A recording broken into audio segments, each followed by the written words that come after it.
আসসালামু আলাইকুম। কি অবস্থা সবার? কেমন আছেন? আসলে অনেকে মনে করেন যে সৌদি আরবে আ আসতে চান।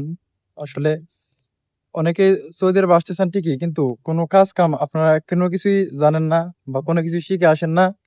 এজন্য মনে হয় যে ভাবেন দেশ থেকে যে সৌদি আরবে যাওয়ার পর কোনো একটা কিছু করে নিব।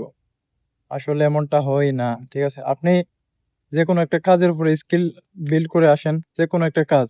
ঠিক আছে? বিশেষ করে কনস্ট্রাকশন সাইডে যদি আপনার কাজ করার প্ল্যান থাকে, তো আপনি কনস্ট্রাকশন সাইডের যেকোনো একটি কাজ আপনি শিখে আসতে পারেন। ঠিক আছে? তো এতে করে আপনার আ কিন্তু একটা ভালো একটা ক্যারিয়ার হয়ে যাবে। আপনি কিন্তু যেকোনো একটা ট্রেডে কাজ করতে পারবেন। আর অন্যথায় আপনি যদি কোনো কাজ শিখে না আসেন, আপনি একজন লেবার কিংবা আপনি হেল্পার। ঠিক আছে? একজন হেল্পার বা লেবারের কোনো মূল্য নাই, কোনো ভ্যালু নাই। যেকোনো সাইডে বলেন, যেকোনো প্রজেক্ট বলেন। ঠিক আছে? তো আসলে দেখতে পারতেছেন এই যে একটা গাড়ি, এটা হচ্ছে সিজার লিফট বলে এটাকে। আপনি যদি ন্যূনতম এটাও যদি অপারেট করতে পারেন, এই যে জাস্ট এটা উপরে নিয়ে যায় একজন অপারেটরে, হ্যাঁ? উপরে কাজ করে, ঠিক আছে? হ্যাঁ, তারপরে কিন্তু আবার নিয়ে আসে। এইটুকুই কাজ একজন অপারেটর করে। ও কিন্তু একজন অপারেটর কিন্তু কাজ করবে না। কিন্তু জাস্ট সে অপারেট করতেছে, হ্যাঁ? এটাই কিন্তু তার কাজ। কিন্তু এটা করার আ তার যে সেলারি হবে একজন টেকনিশিয়ান থেকেও বেশি। ঠিক আছে? এমনই আপনারা অনেকগুলা সাইডের কাজ আছে, যেগুলা সম্পর্কে আপনারা ধারণা নিতে পারেন। ঠিক আছে? এবং আপনারা কমেন্ট করতে পারেন। কমেন্ট করলে আপনারা যেকোনো কাজের বিষয়ে আপনারা জানতে চান।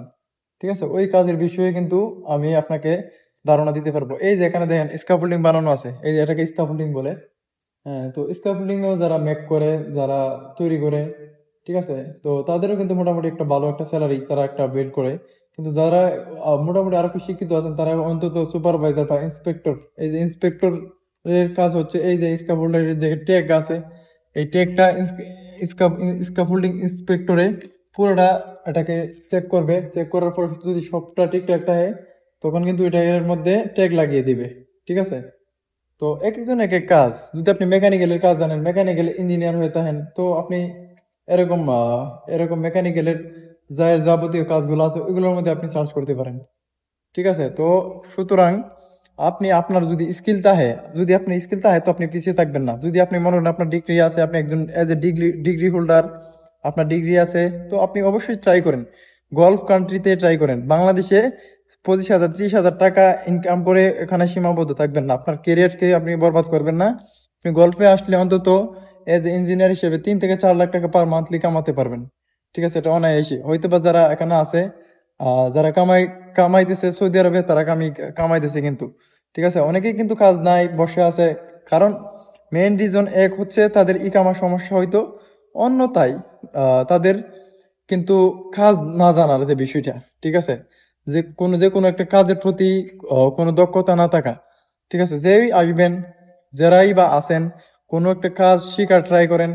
ঠিক আছে? যেকোনো কাজ, এই কনস্ট্রাকশন সাইডের যেকোনো কাজ সম্পর্কে আপনার কোনো কিছু জানার থাকলে আপনি কমেন্ট করতে পারেন।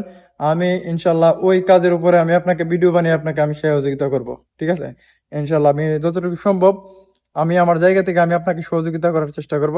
আল্লাহ হাফেজ। সবাই ভিডিওটা লাইক এবং শেয়ার করে দিবেন এবং সাবস্ক্রাইব করে দিবেন এবং কমেন্ট করে জানাবেন আপনি কোন কাজ সম্পর্কে আপনি জানতে চান। ঠিক আছে?